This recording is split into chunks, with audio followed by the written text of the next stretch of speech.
Clair Obscur Expedition 33. This is my first impression of the game after 9 hours spent in it. Let's not waste time and let's go.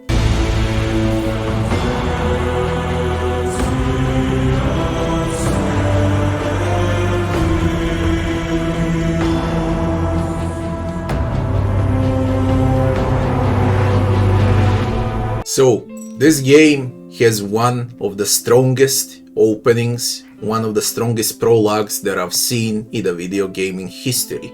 Writing is straight up phenomenal. And the game is basically a dark fairy tale. A very dark fairy tale. I don't want to spoil way too much. You gotta see it out for yourself. These first 2 hours are just straight up brilliant. And the game keeps the pace with its story even later on during Act 1.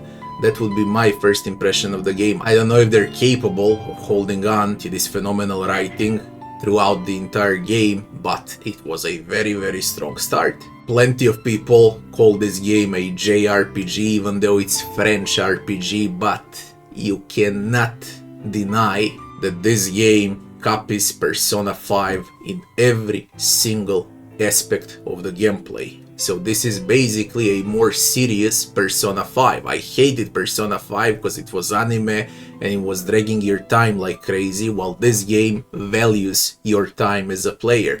There's way much less story than in Persona and way much more gameplay. And what about the gameplay? It doesn't copy Persona 5 only, it innovates on Persona 5. Why do I say so? Very simple. This is a turn-based, real-time action game. So you play in turn-based mode, but you got reaction times like in God of War to avoid enemy spells. Like parry, jump above certain spells, counter, dodge. All of that is real-time. And it's extremely innovative in that way. I never played the game that's turn-based and offers real-time action at the same time. So I gotta praise the innovation here. As far as the other aspects go, how does the game work? The game is with extremely fast loading screens. It looks phenomenal. Maps are great, map variety is great, enemy variety is great, enemy AI is very good. But there is one big problem, because it's Unreal Engine 5.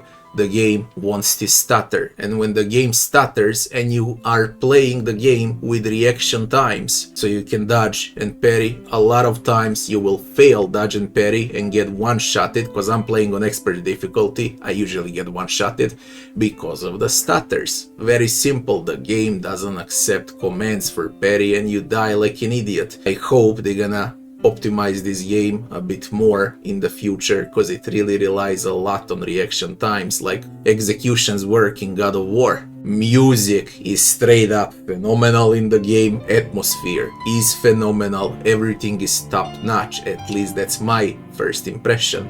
Also, what about itemization and leveling? Itemization is very simplistic, it's not something, that I can praise. As well as leveling, it's just simplistic, both itemization and leveling. You got only a weapon and some passive abilities that are called picts, and that's about it. And of course there's cosmetics for outfits and so on, but I don't care that much about cosmetics. I care more about what you can actually do with different builds and so on. In the first 9 hours, everything is way too simplistic. But I guess the game wants to be like that. Okay, so I can't praise this segment a lot. That's how it is. Overall, Expedition 33 seems like a brilliant game, and I'll do a full review for it once I'm done with the game. For now, I had a lot of fun. I kept playing for 10 hours in a row, which is very rare, okay, for me to sit down and play the game for so long, which means I like the game, it's fun. I highly recommend Expedition 33. If you found this video useful and helpful, don't forget to like, share and subscribe, and I'll be seeing you on the next one. Thanks for watching.